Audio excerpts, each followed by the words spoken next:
Welcome to DAAG 2019. My name is Somik Raha. And I'm John Maurer. We're the DAAG co-chairs. So let's get started. Oh, thank you. So John and I wanted to theme this conference on data and decisions. And the reason we chose that is if you look at the world around us, there is an explosion of data. And this wasn't the case. If you look back, this has just recently happened in the last 4 or 5 years. And it presents a tremendous opportunity for our community to collaborate with the community of data science and look at how we can enrich each other. So I want to reflect a little bit on which other community this has happened in. And the community that comes to my mind is artificial intelligence. So AI has been around since 1940. Yes, it's been that long. And it didn't really make a dent in the world for a very long time. And I remember this because I was so interested in AI. I was a computer vision researcher in the late 90s. And I remember we were building these specialized smart algorithms for computer vision. And they all worked okay in the lab and never in the real world, like never.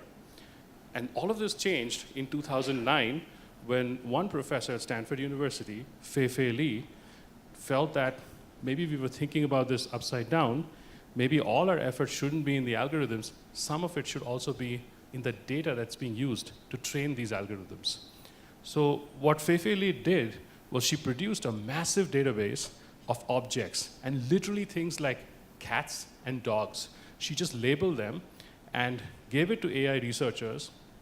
She ran contests to see whose algorithms would really succeed in identifying objects after being trained. And this data set was called ImageNet. It overnight changed the game for AI. And as a result, very rapidly, we started seeing face recognition started to perform better. Speech recognition started to perform better. And lo and behold, we are on the cusp of self-driving cars. So for a very long time, people had thought data was kind of lowly, somebody else will do it. But those who got into the data started seeing useful results in their algorithms. So that gives us a tremendous opportunity to reflect on what data can do for our community and how it can help the world make much better decisions. So with that, I'd like to invite you to lean in to that intersection of data science and decision analysis. And that is the focus of this conference. We want to go really deep into that. Look around. The turnout is amazing. We sold out a month ago. We got a bigger room. We sold out again. Fantastic. And you made it happen. Without every single one of you deciding to be here, we wouldn't have sold out. So thank you, and we're very grateful for that.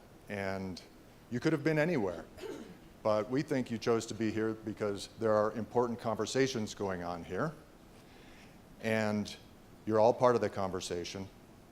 We are a volunteer organization.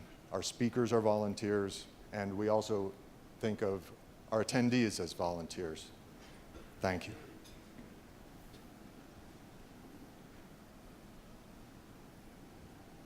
So where did you come from? Tell us where you're from. Australia looks a long way away. I see a few from Scandinavia. I'm looking at one now. And wow, that's like the North Slope, huh? Someone living on an island, Fiji, maybe? That's great.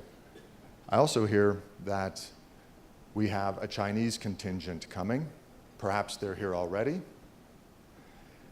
I heard that they had a very difficult time coming because the US trade war with China made it nearly impossible for them to get their visas. But they overcame that obstacle and the distance, and they are here. So if you're here, please raise your hand. Let's give them a round of applause. Round of applause. Welcome. Thank you for coming. We're not just geographically diverse, though. This year, we have more than double the number of women presenters. We have over 10 industries represented. And I think if you look around, you will see a cultural diversity that maybe you haven't seen at past DAAGs. We think that's very important. and that it's good for all of us. Raise the DA tent, spread decision quality. Now, I want to dispel a misperception, and I want to do it because someone came to me and said that they didn't come for a long time because they thought DAAG was for PhD decision analysts. So if you would please, tell us what level of DA education you've had.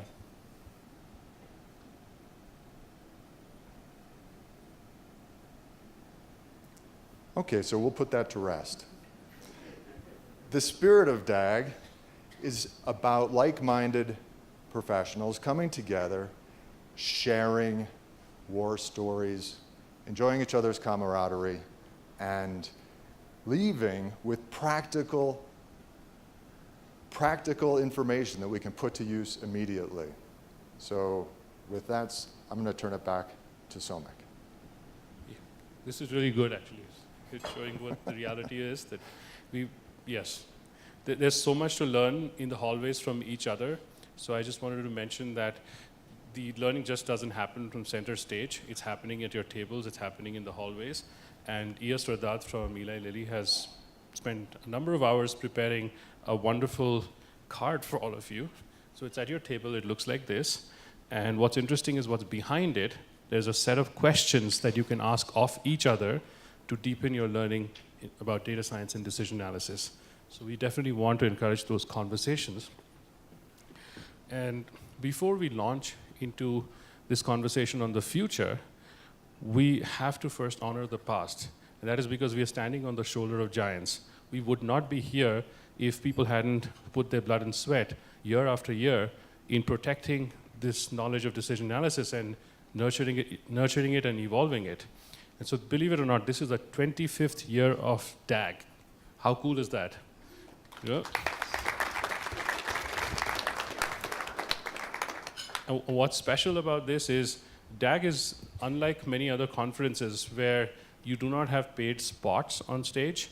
Everybody who comes on stage has something to share to enrich our learning.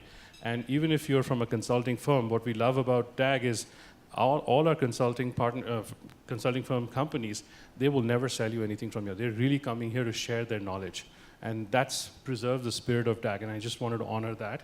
It goes a very long way. And this all started right from the beginning. So we got very lucky.